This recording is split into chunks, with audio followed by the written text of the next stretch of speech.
Okay, so this is the video I was talking about in the love video. And this guy has 500,000 subscribers. The video has 300k views. This video is fucking bonkers. Like, it's actually crazy. Do you feel lonely? Do you feel like no matter what you do, it doesn't matter and you'll never find love and your daily existence is a meaningless, monotonous dribble of boredom, alleviated by hedonism, and that no one treats you like a real human being? So first off already, speaking to a very specific audience of sad, lonely men. You just being a cog in the machine. Have you tried dating apps only for the results Cog in the machine, using almost anti-capitalist language there. to be incredibly depressing and have resigned yourself to loneliness? Well, psych, you're alone. You're a loser. I'm just fucking with you. I'm guessing for the vast majority of this audience, that was a hard yes. The reason I'm saying that is that I've heard this from the vast majority of young people I meet. I'm a pretty social guy and I talk to all kinds of people, and almost I don't know why I paused it. every young man, even ones that are billionaires, male models, incredibly charismatic, or sociable, have told me this. There was a So he's saying that even billionaires are feeling alienated. Okay. Greek philosopher named Diogenes who wandered around the city of Athens with a lamp looking for an honest man, and the bit was that he never found one. In my process of founding a social club in Los Angeles, I struggled to find a single young person who's not lonely and Oh, bro, he's from LA. That explains it. Literally, that explains it. life, and I have continued to fail. The question I'd like to answer in this video is why is that the case and what to do about it. I'm going to use my understanding of history and society to explain the variables and conditions causing this, which are more complicated and go deeper than you could possibly imagine, showing the seedy underbelly of our culture. The seedy underbelly of our culture. It's cultural Marxism. I've seen the video. Dating is also a really human thing that can't be quantified as well and has to be treated more as an art than a science. I have a really large network and talk to all varieties of people, so I've heard most perspectives We get it, you're popular. Damn. in society. I understand this video is less scientific than others, but I'm a YouTuber, so I really don't have to be scientific all the time. And I think people need to put out these theories explaining stuff like this, since this is such an important issue to all of us. One of the points I'm going to tease out in this video is that I don't think anyone is really to blame here. I generally believe that when you're talking to someone, they really just want to be heard and understood. I think we're all children of God, and so when I talk to people, I try to connect with and not judge them. Because of that, I hear lots of people's Can't relate. personal stories about their loneliness and dating lives. What I've found is that most people just want to blame some other group. Sorry, I'm being such a hater, but this video really just goes off the fucking deep end. Like, it starts and he sounds reasonable, and you're just kind of like, oh, okay, yeah, like this guy might have, he might be onto something, you know? It just fucking goes off the fucking rails. Like, this guy's a fucking nut job. Whether men, women, feminism, porn, and the like. Or they'll say someone else is really doing well, like women, chads, the rich, tall, etc. However, what I've seen talking to chads, beautiful women, the rich, incels, and every other group is that most people are trying their best in a hard system and no one is really winning or at the top. Ridiculous. No one is really winning or at the top. Poor people, rich people. I mean, it's two sides of the same coin, right? I understand what he's trying to say, that it's just like, yeah, everyone has their struggles, and yeah, 100%. But I mean, brother, you can't be serious right now, dog. Come on.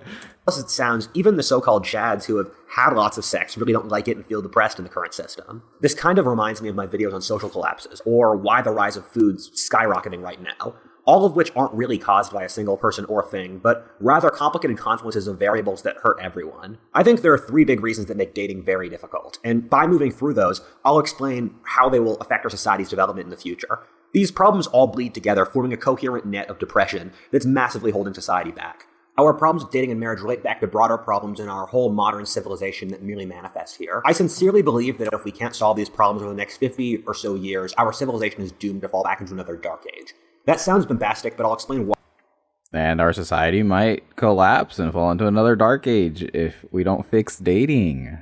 Over the course of this video. The question I'm sure a lot of people, especially older folks, will be asking at this point is it really that bad? So I want to talk about this. The question... Most daters say that their dating lives aren't going well and it's difficult to find people to date. Now, we know this is true, right? That a lot of people just aren't having as much sex anymore. People aren't connecting with others in the same ways that they used to. 100%. Sure, a lot of people, especially older folks, will be asking at this point is it really that bad? Isn't this just something incels or other people at the bottom of the social totem pole complain about? The answer I'll give is an unequivocal yes. Let's look at some stats. The amount of young men under the age of 30 that have had... So we can skip over the stats because we already know this. Shit's not going well. It wasn't really the Illuminati. We weren't plotting to take over the world. We just got drunk together. Oh, yeah, and this is a weird part of the video where he's basically saying that he's part of this, like, fucking elite organization, and he has some crazy insight because he knows a lot of rich, powerful people. Like, bro, come the fuck on. Also, WhatIfAltHist is a really sick and wonderful fan base of successful, interesting, and really cool people who tend to watch this content.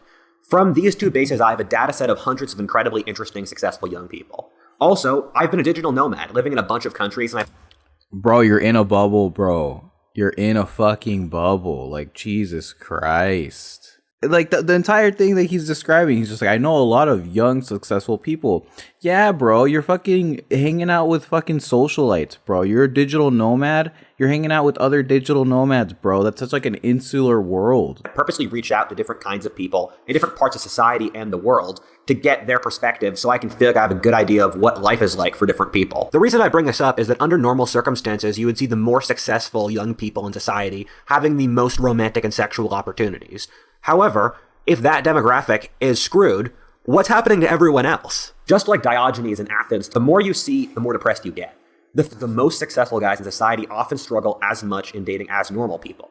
Often even more, in fact, since they tend to end up in entirely male-dominated industries. Of the 50 most attractive, charismatic, successful, high-value guys I know, about 3 are in relationships, and most of those aren't even good relationships. Very high-quality women like actresses, singers, models, and the like tend to be in relationships, but the norm is for them to often date far beneath their own level. If you're a beautiful model, you're probably dating a nearly broke photographer you met at work or some guy you ran into who lives at your apartment. Normal people like to assume the rich live amazing lives, which often really isn't true. Our standard of living for young people isn't that great since cost of living in major cities is insane, and there aren't people throwing crazy parties and networking all the time. The most successful people in my age group tend to live lives much like normal people, just with a bit more money. However, what caused these issues? In the same way that when you Yeah, no shit, bro. And what does that more money get you? Like, come on now. Critical thinking. pull up a log in the woods, you see the maggots eating it from inside that are normally hidden. I will show what I believe the causes of these things and what it means for society. Number 1, the internet. If you are a man or a pretty large chunk of women, the only real way to date today is through dating apps. Unless you're in school or you have some special factor like you're in a town where the church is extremely strong, there simply is no other way to meet the other sex on a frequent basis. This isn't something I've wanted to believe, but as I've seen more and more of the world, it's become an unavoidable conclusion. Young people really don't go to bars anymore, and no one really has strong enough social networks to do dating through people they've actually met. What you mean young people don't go to bars anymore? The fuck? Yes, we do. Well, am I even young anymore? Young people go to bars. What the fuck? But I mean, the greater point that, yeah, the internet is influencing modern dating in a huge way, 100%. But I mean, come on now. It's kind of insane since dating apps were viewed as weird and suspect 10 to 15 years ago, but now they're mandatory. This is horrifying since the apps are terrible and possibly the worst way you could ever design dating in a society. Let's start with how, if dating apps were a country, they would be the second most unequal in the world. Tinder as a country is right behind South Africa in inequality, the most unequal country in the world, and ahead of Venezuela. The impression I've gotten from Tinder is that you can still be a really handsome guy and wealthy and get very little luck. And it's not even the top 10 or 5% of men who do well, it's the top 1 or less. It's very similar to the American economy where the top 1% aren't the people getting the most, it's the top 0.1 who get far outsized gains. I have a friend who is a handsome guy, incredibly charismatic, and kind of genius, and he's put his intelligence behind trying to hack the dating apps. He's also a very professionally successful multimillionaire tech CEO. He's done stuff like run 5 accounts on each of the major dating apps, have an assistant manage each of those accounts, automate his... Bro, man is like, oh yeah, one of my good friends is this top tech CEO, and he like using that shit as an example of like the diverse amount of people he knows. Like, bro, come on now. You know, a bunch of fucking yuppies, bro. Text replies and get professional grade photos while working out every day. He's found that he can get a good amount of average quality girls, but that none are of quality that he would marry or even date long term. This is evidence I've corroborated from my own personal experience and other friends who have done similar things. This is since women tend to have 2 separate settings for dating, and we've found this in studies. Women have higher standards since they can only have 1 child a year, while a man could theoretically sire 1,000 in a year. Evolutionary psychology, let's fucking go. The process of raising a human child is also incredibly long, expensive, and laborious. Women either want a man who will support and commit to them for that long haul, And if they can't find that, they'll have a one-night stand with the highest genetic quality of man, just Run that back. for that long haul. And if They want a man that they can be with for the long term. Or can't find that, they'll have a one-night stand with the highest genetic quality of man, just for the value of his seed. they'll have a one night stand with, what did he say? What? If they can't find that, they'll have a one-night stand with the highest genetic quality of man, Highest genetic quality of man. just for the value of his seed. Just for the motherfucking value of his seed. When I tell you that this shit gets worse, this is gonna get worse. And those are the two settings he was talking about. That's how female attraction works. That's how female mating habits works. Obviously, because of evolutionary psychology, nothing else. Bro, you're crazy. Personality, interpersonal skills? Nah, dog. What matters is the genetic value of your seed, bro. Even with the expectation he won't stick around. A woman might have a one-night stand with Jason Derulo knowing that he will never raise a child with them, since he's Jason Derulo. The sexual dynamic Jason Derulo is handsome. created by the apps is We can there are agree very there few with winners. WhatIfAltHist. Lots of men think that women love the apps since they can get as much sex as they want since they're preyed at infinite amounts of guys. But they don't realize that's not what women generally want. I've heard it feels like going through a bazaar, getting hawked at by all the people trying to sell their products. No woman without serious psychological problems really wants to have sex with a different guy every night of the week as a stable thing, since sex is emotionally very different for women than men since they pair bonds during it. Bro, men do... Men pair bond too, bro. Remember, biologically, sex is much more expensive for women than men, and so their bodies release oxytocin during sex to emotionally connect them to the man, which... Yo, let's fact check this. So, if women release oxytocin, do men release oxytocin during sex? Oh, in men, the plasma oxytocin level increases markedly after ejaculation. Just because we're not going to be shitheads only relying on what Google highlights. Oh, look, it's right here in the abstract. However, this aspect is poorly understood. Which expresses can trigger ejaculation. Therefore, they're just explaining how it happens. Yeah. Get fucking fact checked. Doesn't happen for men. For women, promiscuous God, that was sex cringe. often feels I'm terrible, sorry. and even though they might occasionally fuck a Chad off Tinder when they need the release, they're really looking to lock down Mr. Right, with an exception I'll discuss later. However, they're not meeting Mr. Right on dating apps, rather guys that pretend to be him and then leave them. Most of the highest quality women I know don't trust dating apps at all and use them out of necessity. For the vast majority of men, they get nothing or crumbs from dating apps. Remember, since we've basically erased every other form of dating, this means that the vast majority of men, excepting basically those who are in the top 1% or more of attractiveness, have very few dates. Also, although I don't know from personal experience, I've heard from gay friends that contrary to expectation, this is similar in the gay community, where gay guys are generally more willing to have sex than women are. However, this just means that conditions become more competitive and gay men become more picky, and so you see the same kind of stratification coming out of the dating apps. Remember, this applies for very wealthy and charismatic guys, people who would already be married in every other era. Men are basically hopeless with no direction forward. For the Chads who do well in this system, things really aren't that great either. Lots of my friends are people you could call Chads who have lots of sex and are fuckboys. However, none of them are happy about it for the reason I've explained before, since they can never find a girl they really want to settle down with. Yeah, because casual sex isn't meaningful. It can be fun and then, different people will get different things out of it, right? Some people might really like it. But yeah, genuinely, I think that just having meaningless casual sex is part of the fucking definition. It's meaningless. 3 separate times I've had a different fuckboy friend in my couch crying about how miserable being a fuckboy is. After a certain point, being a fuckboy is pretty miserable. You just hate what you're doing in the endless, meaningless game of trying to trick girls to sleep with you by faking commitment. The guys who don't get a lot of action might be saying, come on, how can that be a real thing? But I've seen this too much up close to be able to discount it. A big reason this process is so depressing is that it's incredibly dehumanizing. Online dating hookup culture, in reality, is a machine for sex and broken hearts more than anything else. It's literally a machine that assesses you for your beauty and nothing else, lets you have sex with someone else, and then spits you out when you want emotional support. Our modern society conceptualizes everything through the factory and industry, and so with free love we thought, okay, let's just increase the volume of sex, and then will have a lot more sex. But the problem is that you fundamentally can't separate sex from the relationships of the different people involved. So he said something here, right?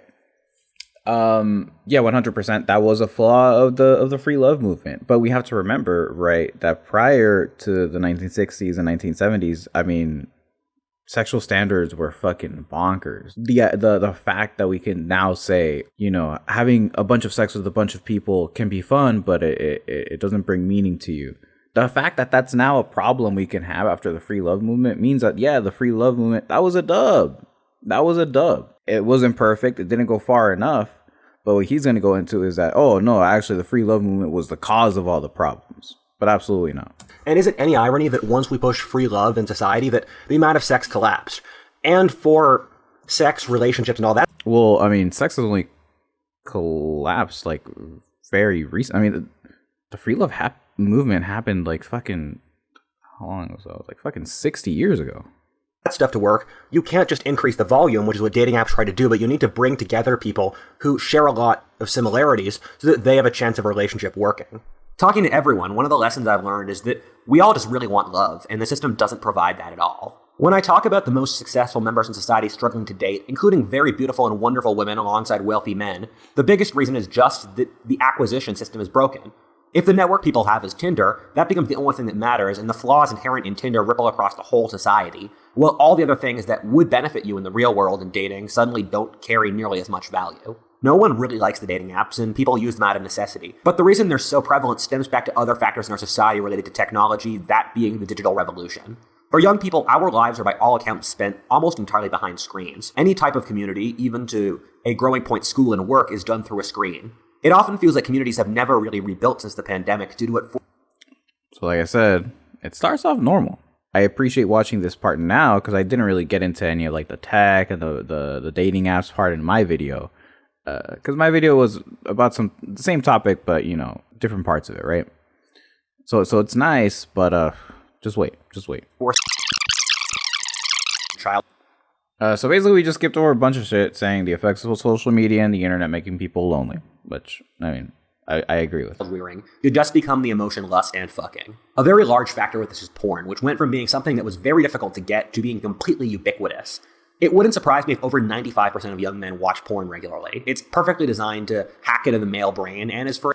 This is another one of those things that a lot of these conservatives like hyper focus on. Like, I'm not familiar enough with the topic to really have an opinion on it, but it's just the moment people start being like, oh, porn is causing like a degradation of society, it's just bad vibes, man. And I want to, you know, do some research on it, but it's on the back burner for now.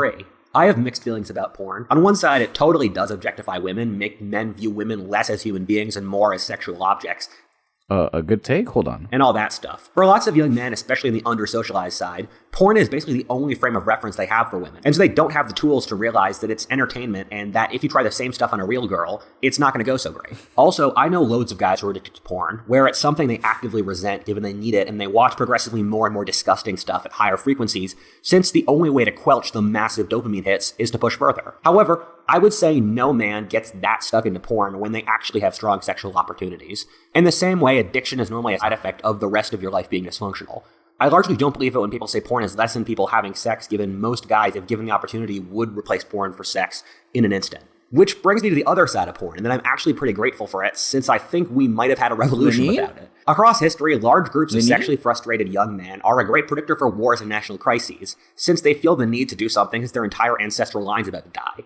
It wouldn't surprise me at all if porn forestalled the crisis of the 21st century by a decade, since men were able to crank it to videos of the most beautiful women in the world, rather than start revolutions. Porn, rather than religion, as Marx said, is the real opiate of the masses. Part 2, social collapse. Pretty sure that was a joke. The Industrial Revolution has changed our lives in such a tremendous way, and in many ways, the history of the world since has been about trying to create social relations that allow us to go forward with it. However, since the task is so daunting and the process of change is so painful, we've often ended up with horrifying totalitarian ideologies that cover up the pain of uncertainty by offering total certainty, even if that's a massive lie that will kill their whole society. Due to a combination of technological and social change, society has changed at such a rapid speed that we, in America at least, are in a valueless society, in which no one really knows what to do or what rules to... He's such a fucking shitlib. We don't live in a valueless society. All history. We have very clear values of pro-capitalist, individualist values that value just like individual satisfaction at the cost of everything else, society, community, the fucking planet. Like, come on now, man. It's 2 seconds. This isn't even something I've thought about, bro. But come on. To maintain. The power of religion has gone just because we don't have religion. I'm upset. A tremendous amount. And in the process, we realize how much religion really did to create common cultural consensuses and the philosophic foundations of our society. As my right-hand man once said, a society without religion is like a nation without a capital. The thing is that we just replaced religion with like a consensus on the free market, a consensus on... Okay. He does have a point in that, yeah, now there is a greater diversity of opinion on certain social issues, but we're talking about shit that, like, I don't know, man. It's like, he does have a small point. I think he was speaking in absolutes, which, in absolutes, I think he's, in absolute terms, I think he's wrong. On the finer details, yeah, raising a religion has has really changed expensive things. for humans in that you have to support lack and of guide a religion. child for 18 years at least. And so these cultural norms are necessary since they create shared rules of conduct that allow cooperation between different people to work seamlessly. In the year 1800, everyone knew what was expected from a groom, bride, the child, and the like, since the society was universally Christian. Yay. A society without shared values will experience gradual degradation and good collapse, back as we are now witnessing. At the same time, humans need socializing and to be taught how to be good partners. Okay. Noble Savage, okay, why are you bringing that up? The blank slate, an idea that started in the 1600s. Which has totally collapsed. Our modern ideology views humans as both blank slates and noble savages, or that humans are naturally good and kind. And I don't think anyone thinks...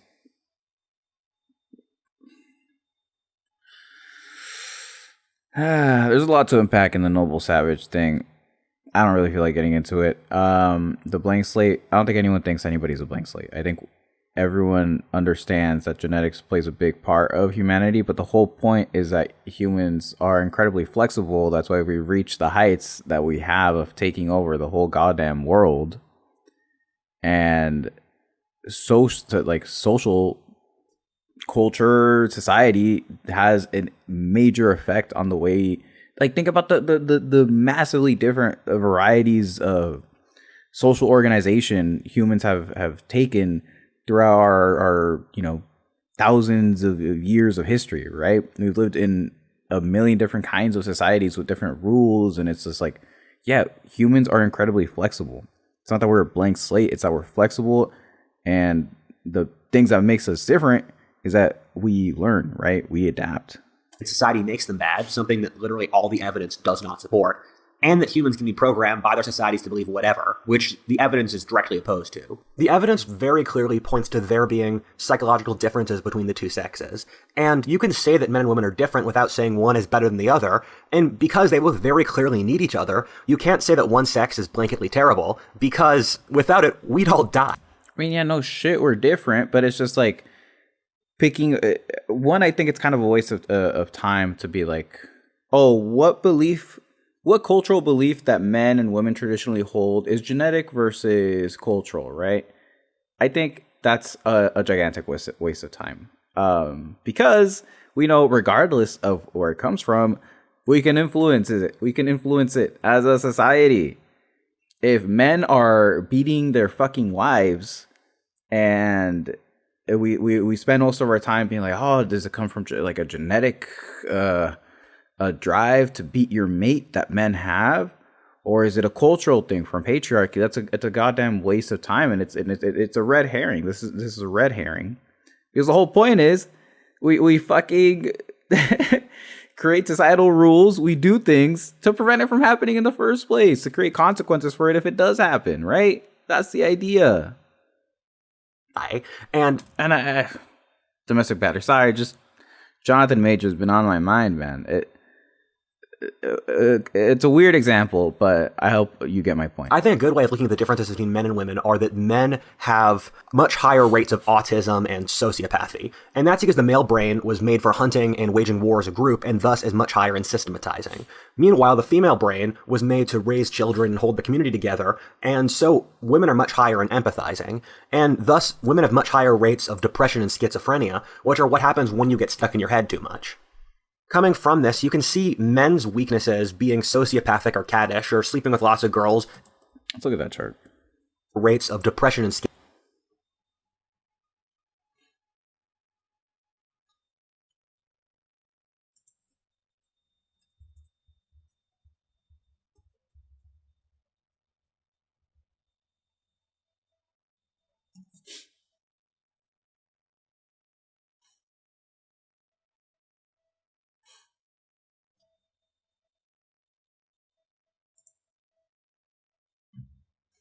So here's just one study, right, on that schizophrenia point.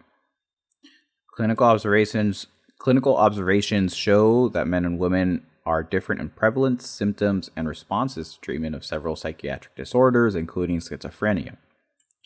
Blah, blah, blah. Okay, prevalence, come on now.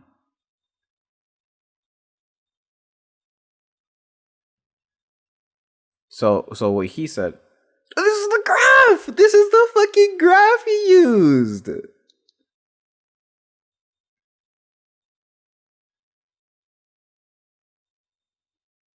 Hold on. So he literally said that women get schizophrenia. Am I tripping? Let me go back. systematizing. Meanwhile, the female brain was made to raise children and hold the community together, and so women are much higher in empathizing, and thus women have much higher rates of depression and schizophrenia, which are what happens when you get stuck in your head too much. They have much higher rates of depression and schizophrenia, which is what happens when you get stuck in your head too much. This is the fucking graph he used, which, first of all, the males are higher, like, overall. Well, okay, no. Whatever. This is the thing he used. The study literally says, while men and women have similar prevalence of schizophrenia, most studies demonstrated that female onset is typically 3 to 5 years later than males. That's the point of this graph, to show that female onset is later. That's because they be in their head too much. And the depression point. Do I even want to look it up? Sure, let's see. Do women get more depressed than men?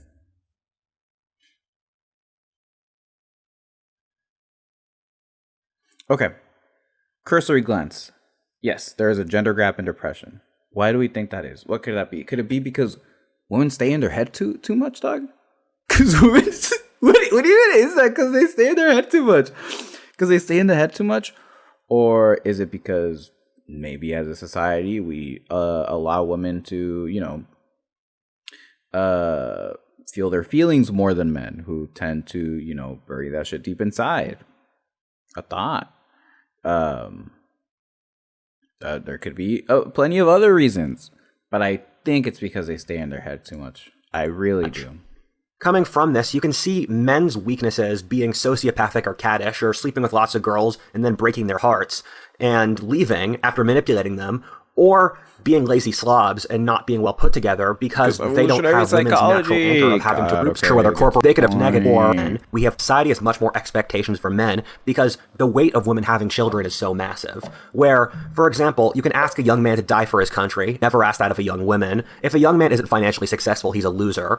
Or, in an argument, if a woman bursts into tears, she can still be respected, while a man would just be viewed as a complete loser. And it's like, I wouldn't even say that some of these things aren't genetic or aren't biological. Like, I don't know. I'm not a fucking scientist, but it's just like, there's like very simple explanations to this shit that doesn't rely on it, and doesn't rely on constructing these like absolute narratives about how men are and how women are. Like, this guy, the conclusions he's reaching is just like, oh, men are this. It's ridiculous, bro. We don't need to go that far. Or for bursting. And it doesn't even matter. Into tears. And because women have the weight of raising children, society has higher expectations for men. You can see this in dating preferences, where in a study on this, men largely want three things from a future partner. They want her to be cute, and she doesn't have to be gorgeous, Where's the study, interesting, and kind. Well, meanwhile, they did the same study for women. Women chose about 300 separate things for a man. Healthy societies try to push against these negative traits, often by structuring marriages where guys can only get sex if they commit to a single woman, and women also in turn have to curb their worst aspects in order to support their families. However, our society has what I would say is the worst socialization around sex by far of any era in history ever.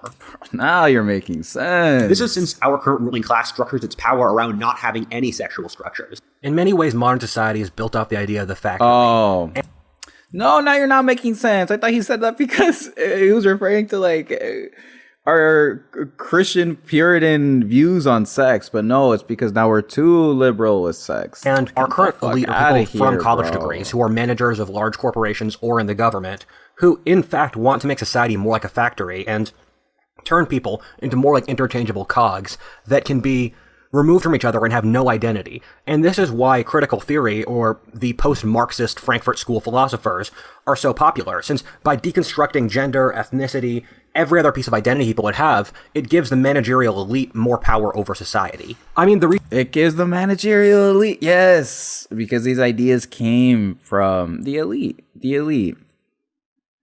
Poor, oppressed black people, you know, poor indigenous thinkers, poor Latino, brown people, immigrants, and they don't be thinking about this shit. I'm a manager, bro. Hey, I'm a manager. And as your managerial history, delete this shit. Recent corporations are siding with what are generally worthwhile causes like minority rights or sexual liberation is because it can allow them to reorder society in a way that they'd want to and give them all the power. And this group controls our largest corporations, it controls the media, Hollywood, the government bureaucracy, the elected government today, the higher and lower education, and larger parts of the military and defense contractors, or every major institution in society. This sounds like a right-wing conspiracy theory on my part, but if you... Because it is. Look at what these philosophers literally said, like the Frankfurt School, Yuri Bezmenov, or Saul Alinsky, that they would literally deconstruct Western civilization and functioning organizations in society and functioning structures so that they would fall apart, so that people would have to move on to Marxism and its descendant philosophies. This is what the people involved... I don't even know what you're saying, bro, but you're wrong. ...who the modern activists who follow these philosophies, quote, literally say they were doing. What critical theory literally teaches is that all the negative aspects of a culture come from the oppressor, and if you remove the oppressor, then we'll all be living in a utopia. No, you fucking dumbass. Are you kidding me?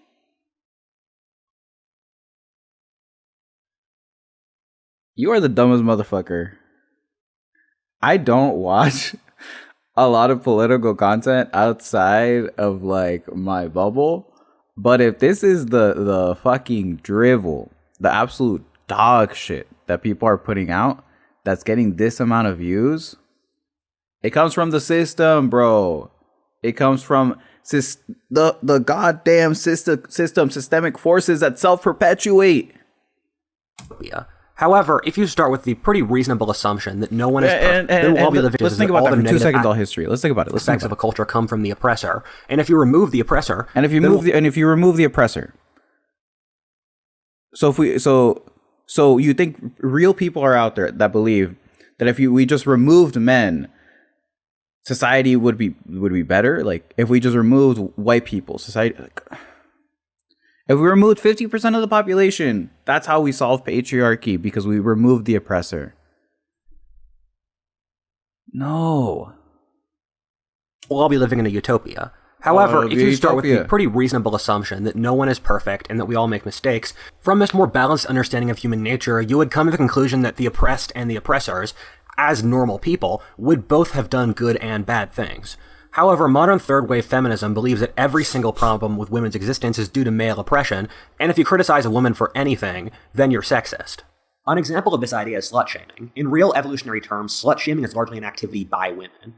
Guys want girls to be sluts and to be naked and wear as little as possible. A bill allowing toplessness in public would get massive support from young men. A female friend of mine...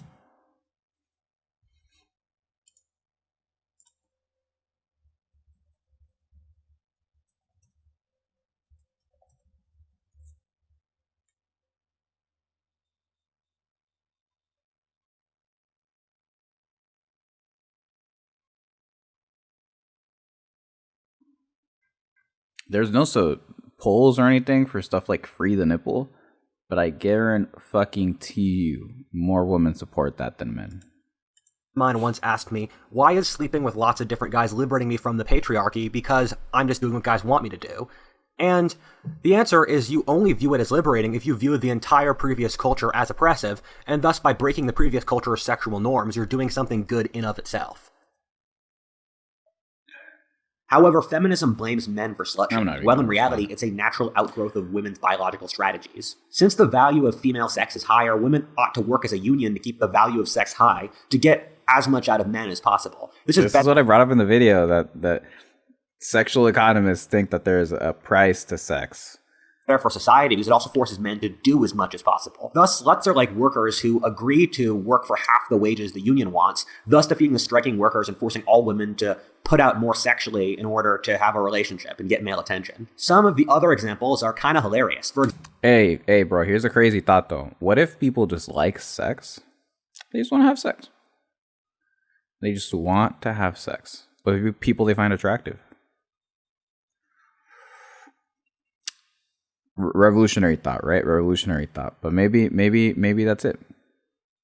For example, I've seen feminist articles blame that office buildings are too cold because they're pandering for men, or that it's men's fault that men are less interested. This is the dumbest shit though, because this office formula was devised for men, because that's an actual thing though. Because men wear suits, right? And I mean, correct me if I'm wrong, I think, but my intuition tells me that men probably tend to run hotter. I don't know. Maybe not. Maybe yes. I don't know. But think about the clothing difference, right? Oh, let's look it up, actually.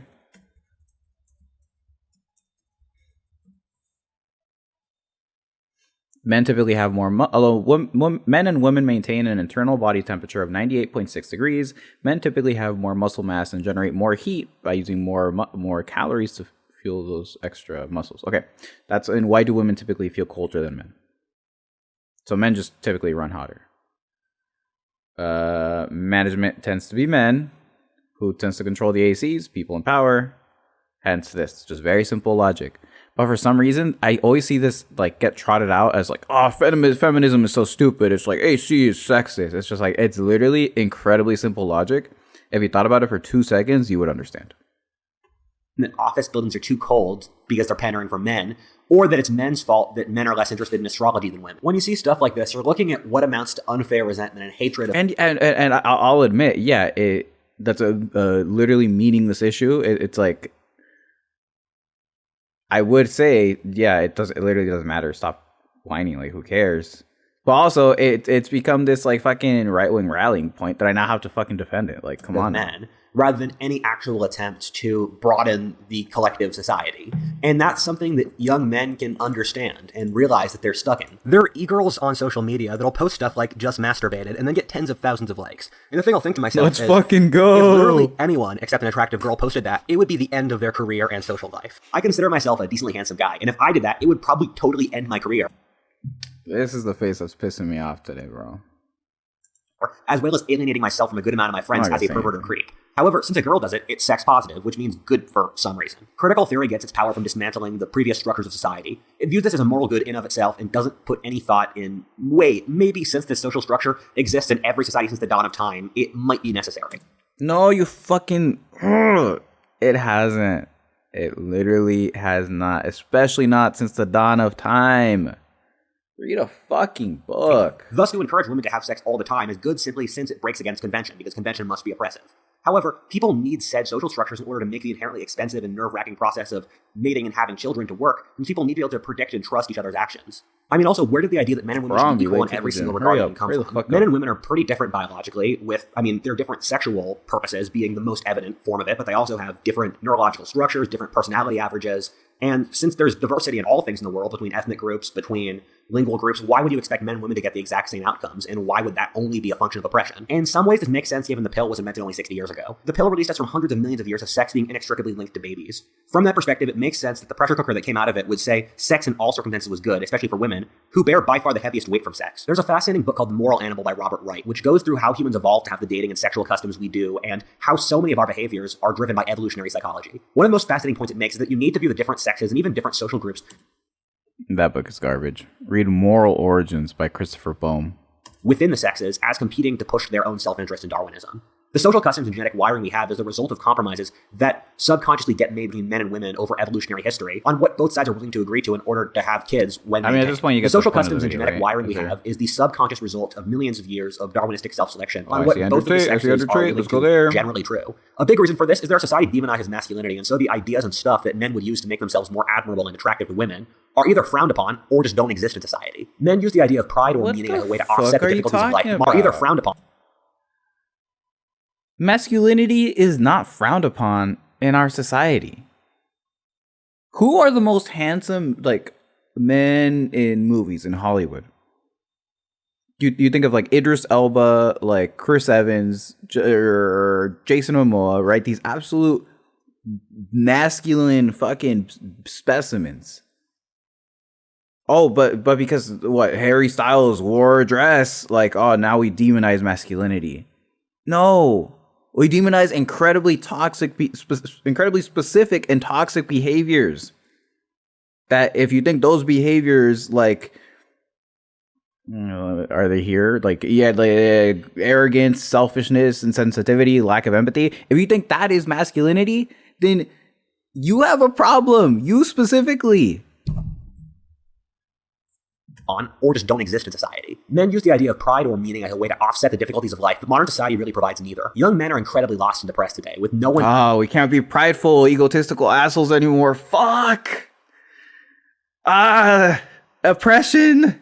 I am being oppressed! giving them any direction forward, and their society telling them that they are the source of all problems. This is why young men follow cult leaders like Jordan Peterson or Andrew Tate, spend their lives playing video games or watching that's true. They follow them because they're lonely. Porn, and other things, because as a general rule, if young men have nothing worth dying for, they have nothing worth living for. However, society tells young men just to go to their jobs and keep their heads down, meaning there isn't simply— I can tell you literally just inserted that. You just thought about that while you were editing, by the way. any way for men to be attractive and socially accepted, and life cannot be glorious or heroic, which is what men need to believe. This is why the movie Fight Club is so popular, because it's the perfect embodiment of what being a young man today feels like. An example of this sort of thing is that it's really bifurcated in what kinds of attractive men women fantasize about in society. Either the strictly predatory, like werewolf, cowboy, and Monja is a friend of mine, and he pulled me over and told me I need to change how I dress, lose weight, become more socially aware, and the likelihood to get girls. I totally changed my life, and it was one of the best things that ever happened to me. But what I've come to realize is that most men have never had a conversation or moment like that, or really anyone who has given them a realistic appraisal on how to be attractive to women, since society isn't comfortable with the idea of having any standards or stereotypes. Also, most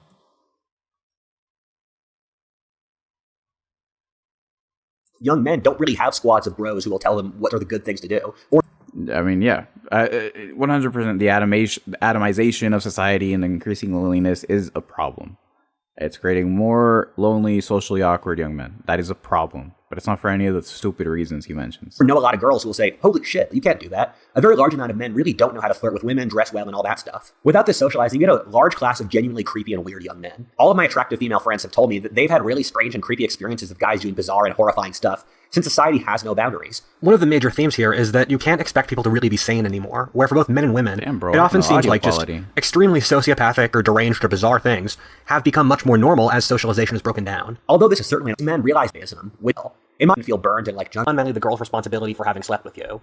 Fuckboys leave in their trace lots of bitter women who then close themselves off from dating and men in general. Okay, I mean, get to the point. How is this going to lead to the downfall of society? Operations for a boss who doesn't give a fuck about us, who tells us when and how to work, where the only thing expected of us is obedience in our time. We often live in big cities that make us feel like ants, functioning societies. In the wreckages of crises— All right, I'm done. I don't got time for this shit. All history, trash.